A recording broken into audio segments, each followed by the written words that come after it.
ဒီနေ့မှာတော့မီဒီယာများမေးမြန်းထားတဲ့ပါတီစုံဒီမိုကရေစီထွေထွေရွေးကောက်ပွဲအောင်မြင်စွာကျင်းပနိုင်မှုနဲ့ပတ်သက်ပြီးပြောသွားမှာဖြစ်ပါတယ်ကျွန်တော်မြန်မာနိုင်ငံရဲ့ပါတီစုံဒီမိုကရေစီထွေထွေရွေးကောက်ပွဲကို2025ခုနှစ်ဒီဇင်ဘာလ28ရက်နေ့မှာအပိုင်း1အဖြစ်မြို့နယ်ပေါင်း102မြို့နယ်2026ခုနှစ်ဇန်နဝါရီလ17ရက်နေ့မှာအပိုင်း2အဖြစ်မြို့နယ်ပေါင်း100မြို့နယ်နဲ့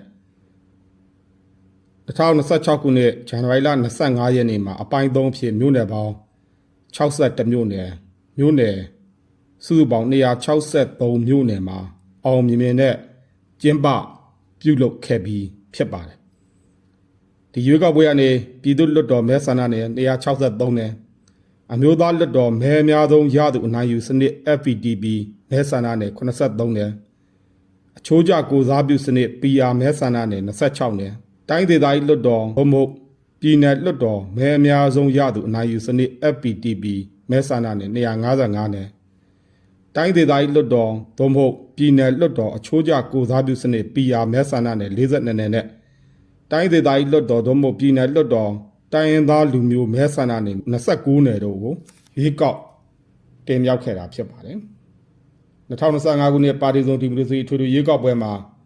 ဆန္ဒမဲပေးနိုင်တဲ့မဲဆန္ဒရှင်ပြည်သူအရေအတွက်ကတော့24.22တန်းကျော်ရှိပါတယ်။အဲ့ထဲမှာရွေးကောက်ပွဲအပိုင်းတက်မှာဆန္ဒမဲပေးပိုင်ခွင့်ရှိသူဦးရေ17.69တန်းကျော်မှာလာရောက်ဆန္ဒမဲပေးသူ6.39တန်းကျော်ရှိပြီး52.13ရာခိုင်နှုန်းမဲပေးပါတယ်။ရွေးကောက်ပွဲအပိုင်းနဲ့မှာတော့ဆန္ဒမဲပေးပိုင်ခွင့်ရှိသူလူဦးရေ9.59တန်းကျော်ရှိပြီးလာရောက်ဆန္ဒမဲပေးသူ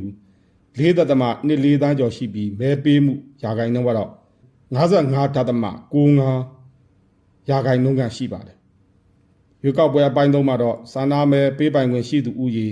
4.94တန်းကျော်ထဲကနေလာရောက်ဆန္ဒမဲပေးသူ1.09တန်းကျော်ရှိတဲ့အတွက်56.48ရာခိုင်နှုန်းရှိပါတယ်။မဲပေးမှုဟာအပိုင်း1နဲ့3မှာကျွန်တော်တို့တဖြည်းဖြည်းများပြားလာတာကိုတွေ့ရမှာလည်းဖြစ်ပါတယ်။ဒါကြောင့်ရွေးကောက်ပွဲအပိုင်း3ပိုင်းလုံးမှာလာရောက်ဆန္ဒမဲပေးတဲ့မဲဆန္ဒရှင်အရေအတွက်စုစုပေါင်း73.14တန်းကျော်ဖြစ်ပြီးလာရောက်ဆန္ဒမဲပေးတဲ့ရာခိုင်နှုန်းစုစုပေါင်း54ရာခိုင်နှုန်းကျော်55ရာခိုင်နှုန်းကရှိကြောင်းတွေ့ရှိရပါတယ်။ရွေးကောက်ပွဲကလွတ်လပ်ပြီးတရားမျှတမှုအပြည့်ရှိတဲ့ရွေးကောက်ပွဲဖြစ်ကြောင်းစောင့်ကြည့်လေ့လာနိုင်ဖို့ပြည်တွင်းနဲ့နိုင်ငံတကာရွေးကောက်ပွဲစောင့်ကြည့်လေ့လာသူတွေကိုကျွန်တော်တို့ဖိတ်ခေါ်ခဲ့ပါတယ်။နိုင်ငံတကာရွေးကောက်ပွဲလေ့လာစောင့်ကြည့်ရေးအဖွဲ့တွေအနေနဲ့ရွေးကောက်ပွဲအပိုင်း1မှာရုရှား၊ဘီလာရုစ်၊တရုတ်၊ကာဇက်စတန်၊ကမ္ဘောဒီးယား၊အိန္ဒိယ၊ဗီယက်နမ်၊နီကာရာဂွာနဲ့ဂျပန်မြန်မာအဆိုစီအေးရှင်းတို့ကစုစုပေါင်းနိုင်ငံ8နိုင်ငံအဖွဲ့အစည်းတစ်ခုဖြစ်ပြီးကိုယ်စားလှယ်32ဦးလေ့လာခဲ့ကြပါတယ်။ရွေးကောက်ပွဲအပိုင်းနဲ့မှာတော့အချိန်ကန့်သတ်ချက်အရနိုင်ငံတကာစောင့်ကြည့်လေ့လာရေးအဖွဲ့တွေလာရောက်နိုင်ခြင်းမရှိဘဲနဲ့မြန်မာနိုင်ငံခြေစိုက်တန်ယုံတွေကစောင့်ကြည့်လေ့လာရေးအဖွဲ့တွေလေ့လာခဲ့ကြတွေ့ရပါတယ်။ရွေးကောက်ပွဲအပိုင်း3မှာတော့ဘီလာရုစ်၊ကမ္ဘောဒီးယား၊နီပေါ၊အင်ဒိုနီးရှား၊ဗီယက်နမ်၊နီကာရာဂွာ၊အိန္ဒိယနဲ့ International Conference of ASEAN Political Parties စတဲ့နိုင်ငံ9နိုင်ငံနဲ့အဖွဲ့အစည်းတစ်ခုကနိုင်ငံတကာရွေးကောက်ပွဲစောင့်ကြည့်လေ့လာရေးအဖွဲ့ညာလာရောက်ခဲ့ပါတယ်။သူတို့စီကနေအပြုသဘောဆောင်တဲ့မှတ်ချက်တွေကိုကျွန်တော်တို့ရရှိခဲ့ပါတယ်။ရန်ကုန်မြို့အခြေစိုက်နိုင်ငံခြားတန်ယုံ14ရုံးကကိုယ်စားလှယ်133ဦးတို့ကလည်းရွေးကောက်ပွဲအပိုင်းများအားလုံးမှာစောင့်ကြည့်လေ့လာခဲ့တာဖြစ်ပါတယ်။ဒါ့အပြင်ရွေးကောက်ပွဲအပိုင်း1မှာနိုင်ငံတကာသတင်းမီဒီယာအဖွဲ့အစည်း62ခုကသတင်းမီဒီယာသတင်းထောက်215ဦးအပိုင်း1မှာနိုင်ငံတကာသတင်းမီဒီယာအဖွဲ့အစည်း35ခုကသတင်းမီဒီယာဓမ္မ101ဦးနဲ့အပိုင်း3မှာနိုင်ငံတကာသတင်းမီဒီယာအဖွဲ့အစည်း41ခုမှသတင်းမီဒီယာဓမ္မ135ဦးတို့ကရွေးကောက်ပွဲဆိုင်ရာသတင်းတွေကိုအသီးသီးလွတ်လပ်စွာရယူခဲ့ပါတယ်။ဒါ့အပြင်ပြည်တွင်းသတင်းမီဒီယာ52ဖွဲ့ကသတင်းမီဒီယာသမား1189ဦးတို့ကလည်းရွေးကောက်ပွဲလုပ်ငန်းစဉ်တွေကိုလေ့လာစောင့်ကြည့်မှတ်တမ်းတင်နိုင်ခဲ့ပါတယ်။ဒါကြောင့်လည်းမိဘပြည်သူများအနေနဲ့ရွေးကောက်ပွဲနဲ့ပတ်သက်တဲ့သတင်းများကို အားလုံးနေရာအနှံ့သိမြင်ရမှာဖြစ်ပါတယ်ယခုလိုနိုင်ငံတော်အစိုးရနဲ့ပြည်သူလူထုက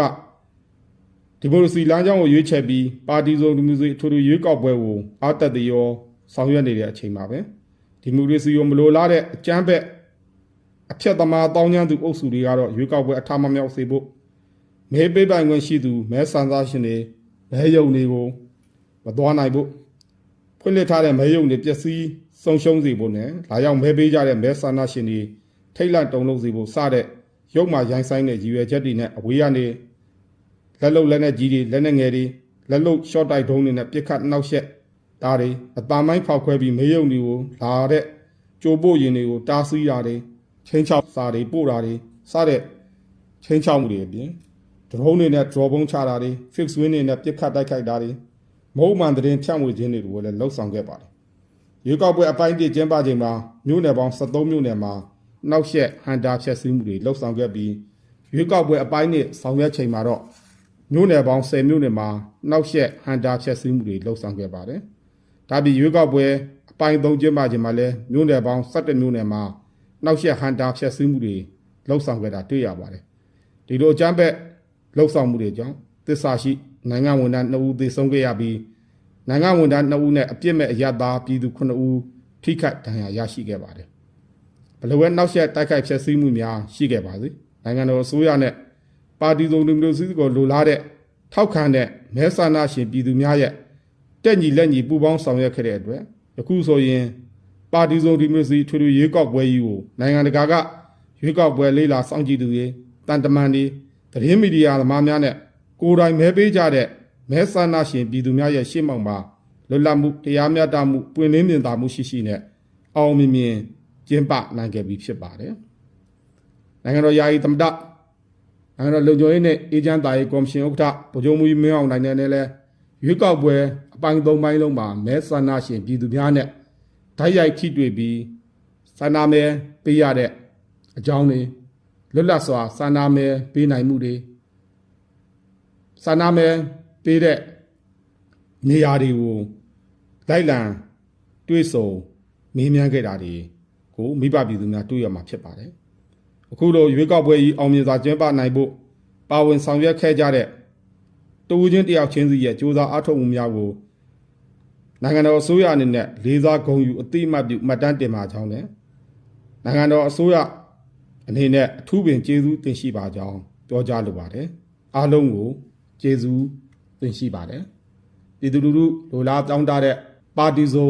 ဒီမိုကရေစီစနစ်ထွန်းကားပြန့်ပွားတိုးတက်လာမှာမလွဲဧကန်ဖြစ်ပါတယ်လို့ပြောကြားလိုပါတယ်